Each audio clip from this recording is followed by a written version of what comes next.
Cole. Thank you. Well. Wasn't yesterday a farcical? It was worse than a circus in here yesterday. Absolutely disgraceful. Here I was still pushing hard to get Minister Marles to release the 20-year review into the Inspector General of the Australian Defence Force. The IGADF is the military justice system that sits within Defence. Side by side, mates for mates, all that sort of stuff. They love each other. Set up 20 years ago in the wake of the bastardisation and abuse that was going on in our military. The IGADF was supposed to be there to make sure that veterans get justice and that they were dealt with fairly, that any matters are investigated impartially. But they're not, are they?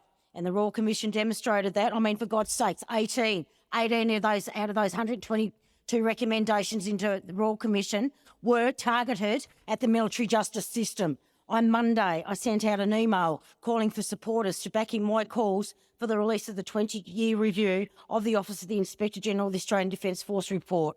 I forked out for radio ads and moved motions in the Senate every chance I got. Again, I was told I couldn't have it.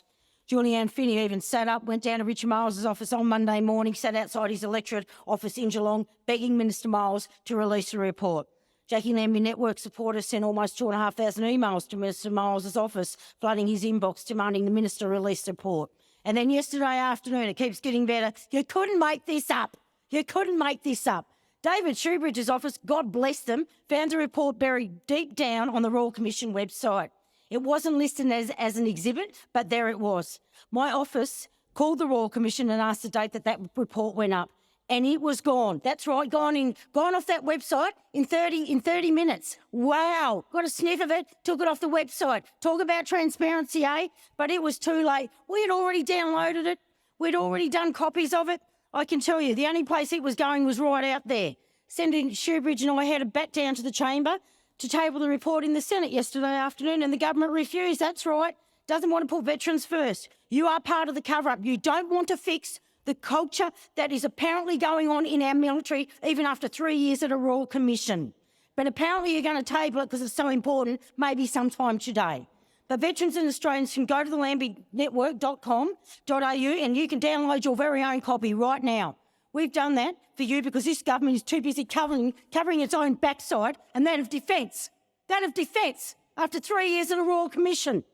I would like to thank Justin Kerr for his work. He was only given 3 months to do that review, and that was over the Christmas period. Put him under the pump, and he was given very narrow terms of reference because we wouldn't want to know the truth, would we? The truth's already there. Have you not been watching the Royal Commission? Sure you have. People from the department were there every day. I had veterans in there feeling intimidated because even Defence thought it was a smart idea to wear in their uniform with all their brass, sparkling here, all their brass. How intimidating is that for a veteran to go and tell their story? This is what they were up against. I am sick of the cover-up.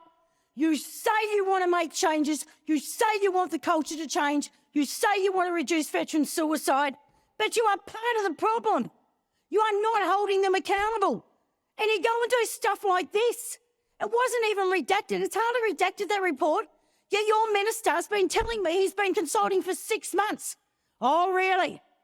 Oh, really? We'll see who's consulting, because there are FOIs going in him head fast today.